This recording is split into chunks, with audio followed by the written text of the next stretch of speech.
Bonjour à tous, alors aujourd'hui on travaille l'intégration et la recherche de primitives avec l'intégrale de 0,1 de t arc tangenté au carré dt. Et je vais vous rappeler quelque chose qui peut être intéressant, hein, ce qu'on appelle la méthode ALP, c'est un acronyme, des initiales, arc tangente logarithme polynôme exponentiel sinus, c'est l'ordre dans lequel on peut rechercher les intégrations par partie, donc ça vous donne l'ordre de celui qu'on va dériver. Donc ici on va toujours essayer de dériver en premier les arcs tangentes. Donc ça veut dire que dans notre intégrale, on a t fois donc arc tangente t au carré. Il vaut mieux dériver la partie avec l'arc tangente. Donc ça veut dire qu'ici, on peut prendre u de t égale arc tangente de t au carré. Et ça veut dire que c'est donc lui qu'on va dériver, et donc l'autre t, c'est lui dont on va faire une primitive, chercher une primitive. Alors primitive de t, eh bien c'est 1 demi de t carré. Alors vous pouvez rajouter une constante si vous voulez, mais nous on va rester sur 1 demi de t carré. Et pour u', donc là, on a donc la dérivée. Alors la dérivée d'arc tangente, déjà arc tangente, c'est dérivable sur r, il n'y a pas de problème. La dérivée c'est 1 sur 1 plus t carré, donc là on a du u carré, donc c'est une composée, donc 2u', donc 2 fois la dérivée d'arc tangente. 1 sur 1 plus x2 fois arc tangente t. D'accord? Alors j'ai mis x carré par habitude, mais c'est évidemment ici un t carré. Voilà la première étape. Maintenant on va, donc par contre, quand on fait une intégration par partie, on précise, u et v sont donc C1 sur l'intervalle 0,1. Effectivement, t et arc tangente t, il n'y a pas de problème de dérivation, ni de aucun problème, tout ça est défini dérivable sur r. Et maintenant on applique. Alors dans les crochets, on trouve u et v, donc 1 demi de t carré, arc tangente t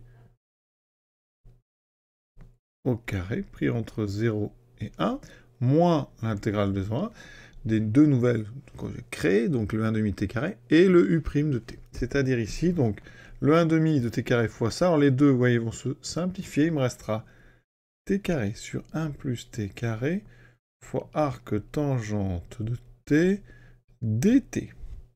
Alors, donc ici, cette intégrale, je l'appelle i, donc le crochet, il n'y a pas de problème, je remplace par 1, donc ça me fait du 1 demi. Arc tangente de 1, c'est pi sur 4, donc on a un pi sur 4 dans un carré. En 0, j'ai arc tangente 0 qui vaut 0. Et là, j'ai une intégrale qui n'est pas facile à calculer.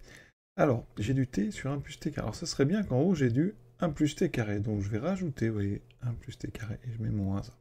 Et je vais séparer ça en deux intégrales, il n'y a aucun problème. Ça fait ceci. Donc j'aurai 1 plus t carré sur 1 plus t carré, ça fait 1. Donc 1 arc tangente t dt. Et ici, donc je suis entre parenthèses. Donc là, le moins va devenir un plus. L'intégrale de 0, donc à 1, 2, donc ici. Donc j'ai simplifié. Il me reste donc 1 sur 1 plus t carré, arc tangente t dt. Alors ça peut avoir l'air compliqué, mais cette dernière intégrale est très simple. Ici, 1 demi, donc 2 pi carré sur 16, moins. Alors, l'intégrale arc tangente, eh bien c'est encore une IPP avec la même méthode ALP. Je commence par dériver l'arc tangente. Donc ça veut dire qu'ici, il faut que vous voyez donc 1 multiplié par arc tangente. Je vais dériver arc tangente, donc je pose u de t égale arc tangente t. V' de t égale 1. Donc v de t égale t. Et ici, u' de t égale 1 sur 1 plus t2. Alors je vous montrerai après une deuxième version, une petite version assez rigolote, assez subtile, où on peut changer ici le choix de la primitive. C'est-à-dire qu'ici on va choisir une autre primitive, d'ailleurs ça permet d'éviter cette petite séparation en deux intégrales. C'est assez joli, donc ça peut être intéressant, et parfois ça peut vous sauver. Donc là d'abord je finis ça, donc vous voyez bien que u et v sont C1 sur l'intervalle 0,1, donc ici entre crochets, donc j'ai le produit uv, donc t arc tangente t entre 0 et 1, moins, mais comme il y a un moins ici, attention, ça peut être très piégeant ici, on n'oublie pas le moins. Donc entre crochets, enfin sous l'intégrale, j'aurai donc u'v, c'est donc t sur 1 plus t2 dt. Et ici plus, alors celle-là, elle est facile parce que vous devez remarquer que ceci, c'est la dérivée ici d'arc tangente fois arc tangente, c'est la dérivée, c'est une moitié de la dérivée de arc tangente au carré. On retrouve presque le u' du début, mais il n'y a pas le 2. Donc ça, c'est la moitié. Et la primitive qu'on peut choisir, c'est arctangente t au carré. Vous voyez, en dérivant, on aura 2 fois la dérivée d'arctangente fois arctangente. Et on a fini, on n'a plus qu'à remplacer dans tous ces crochets. Et là, on a une dernière ici primitive à trouver, hein, mais t sur 1 plus t2, c'est du u' sur u. Bon, il y a un coefficient, donc je vais mettre un petit demi devant, j'aurai un 2t, donc j'ai exactement du u' sur u. Donc, mon intégrale, elle vaut pi carré sur 32 moins. Alors, je remplace t par 1, ça fera t une fois arctangente 1, donc ça fait pi sur 4.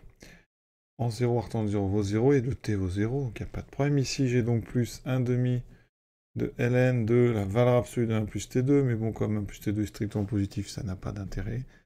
Et donc ça, c'est pris entre 0 et 1. Plus ici 1 demi de arctangente, donc de 1, donc c'est pi sur 4 encore, on a un autre pi sur 4 au carré. Et ensuite, en 0, ça fera 0. J'obtiens ici pi carré sur 32 moins pi sur 4. Plus 1 demi en 1, ça fait ln de 1 plus 1. ln de 2 en 0, ça fera 0. Plus pi carré sur 32, on les met ensemble. Pi carré sur 32 plus pi carré sur 32, ça fait pi carré sur 2 fois 32, donc pi carré sur 16. Moins pi sur 4, plus 1 demi de ln de 2. Et maintenant, je vous propose une petite astuce. Alors moi, j'ai trouvé cette... Alors là, on verra qu'on trouve la même. Ici, en faisant une petite variante, la primitive de t, je ne vais pas choisir 1 sur t2, 1 demi sur fois t2, je vais choisir 1 demi de t2 plus 1 demi. De façon à avoir ici mon intégrande, un autre 1 plus t, vous voyez? Parce que sur 1 demi de t2 plus 1 demi, il est multiplié par 2, donc les demi disparaissent. Et donc en haut, j'ai du 1 plus t2 sur 1 plus t2. Et donc il va y avoir une simplification. Alors ça change par contre ici, mon premier ici crochet, d'accord? C'est qu'ici, j'ai pas 1 demi de 1 plus t2, j'ai 1 demi de t2 plus 1 demi, d'accord? Et là, j'ai une intégrale qui est beaucoup plus facile à calculer. Hein, donc je remplace par 1, ça par contre c'est fait. Donc 1 demi plus 1 demi, ça fait 1. Fois arctangente de 1, donc pi sur 4, le tout au carré. Pi sur 4 au carré, ça fait pi carré sur 16. En 0, ça fait arctangente 0, moins. Ici, j'ai l'intégrale donc de 0 à 1 de arctangente t dt. Et là, eh bien, on l'a fait tout à l'heure, je vais refaire rapidement. Hein. Donc je vais poser u de t égale, donc je dérive, c'est la méthode Alp, arctangente. V' de t, c'est 1, donc là, je ne vais pas faire de subtilité, on prend t. Et u', vous connaissez par cœur, 1 sur 1 plus t2. Donc j'obtiens pi carré sur 16, moins, entre crochets, t arctangente t. Voilà, moins, il y a déjà un moins ici, ça fera plus l'intégrale de 0,1. Donc de t sur 1 plus t2 dt. Et donc il vaut pi carré sur 16. Moins ici, je remplace par 1, ça fera une fois arctangente 1, donc pi sur 4. En 0, ça fera 0. Plus ici, une primitive, c'est pareil que tout à l'heure, c'est du 1 demi. 1 demi de ln. Donc de 1 plus t carré pris entre 1 et 0, ça ferait ln de 2. Et vous voyez qu'on trouve exactement le résultat. Donc pensez à cette petite astuce. Parfois, ça peut vraiment être joli. Pas indispensable, oui, parce qu'on s'en est sorti autrement, mais ça a limité quand même les calculs. Il y a beaucoup moins de calculs que par la première méthode. Voilà, l'exercice est terminé. Je vous souhaite une bonne fin de journée et à bientôt.